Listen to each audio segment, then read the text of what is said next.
Bonsoir Hugo, je suis très heureux d'être là, comme d'habitude. Je tiens d'abord à saluer chaleureusement tous les membres de l'APEGC, évidemment l'association des parents d'élèves du Grand Couronné à Dommartin-sous-Amance en Meurthe-en-Moselle, qui nous écoutent ce soir. Enfin, je crois, je suppose. Les probabilités qu'ils écoutent tous ensemble une radio sur une bande FM parisienne depuis la jolie salle polyvalente de Dommartin sont quand même relativement fortes. Vous inquiétez pas, mais j'ai pas de nouvelles très récentes me permettant d'affirmer avec certitude que toute leur attention est portée vers la matinale de ce soir.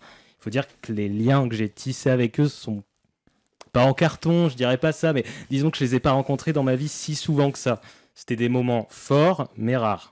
Parce qu'on s'est vu une ou deux fois, ou même zéro, c'est pas impossible. De là à dire que j'ai pas la moindre idée de qui sont ces gens, il suffit de peu. Ce qui nous amène au sujet du jour, à quel point faut-il bien connaître autrui pour saluer autrui?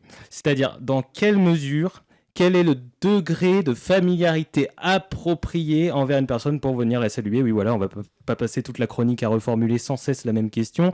C'est une thématique sur laquelle je possède une connaissance que je qualifierais en toute humilité de stratosphériquissime. Quand on m'arrête dans la rue, on me dit souvent mais vous seriez pas la référence en étude des compréhensions des codes sociaux et des rapports interpersonnels?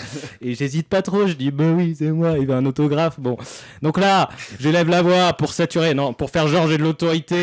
L'idée, c'est d'évaluer votre soupe par rapport à la personne. Donc votre soupe, votre score d'observation universelle de proximité exclusive. Je vous précise, bien que vous vous doutiez qu'on ne parlait pas d'un potage aux courgettes. La soupe, c'est un score entre 0 et 10 qui détermine à quel point vous connaissez la personne. Donc entre 0 et 2, on est sûr, on n'a pas gardé les chèvres ensemble.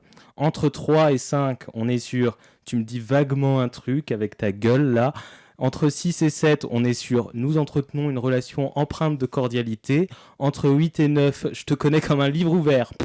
Et 10, on est sûr, ok, c'est la famille, c'est le sang, ma gueule, TMTC, Besties Forever, OMG, etc.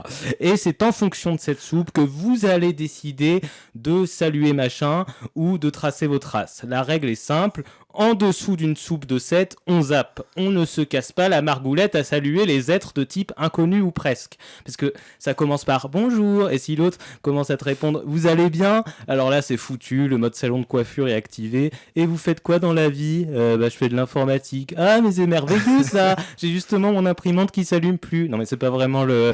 Et en tout cas vos cheveux sont très jolis, Vous les avez teints en blond? Non. Ah oui. Et alors, vous connaissez l'exposition inédite Nos amis les minéraux à la découverte de ces précieux trésors? Non. Et alors, c'est où pour prendre le bus 43B? Et puis tu regardes Google Maps, et puis tu captes pas le réseau, donc tu dis je capte pas le réseau. Et puis c'est comme ça que tu te retrouves à accompagner un vieux minéralogiste là, au flanc comme ça, en quête d'un arrêt de bus introuvable, alors qu'à la base tu sortais juste pour retirer de l'argent au DAB. Chaque jour, on observe un nombre alarmant de personnes se laissant immerger dans cet océan de conneries. Alors vous allez me dire, oui, mais Sébastien, tu te contredis, parce que c'est chiant ça, tu te contredis parce que toi, en début de chronique, t'as salué des gens que tu connaissais. Serais-tu par hasard un adepte du fait que je dis parce que je fais grand filou? Alors déjà, calmez-vous. Et ensuite, c'est l'heure de rendre l'antenne, donc salut à vous. Ah bah non, salut à vous. Non, bah non, j'ai le droit là ou pas du coup? Ça pose question. Les règles de salutation de bienvenue s'appliquent-elles aux salutations de départ? C'est ce qu'on verra dans mon prochain webinar. Je vous attends pas nombreux.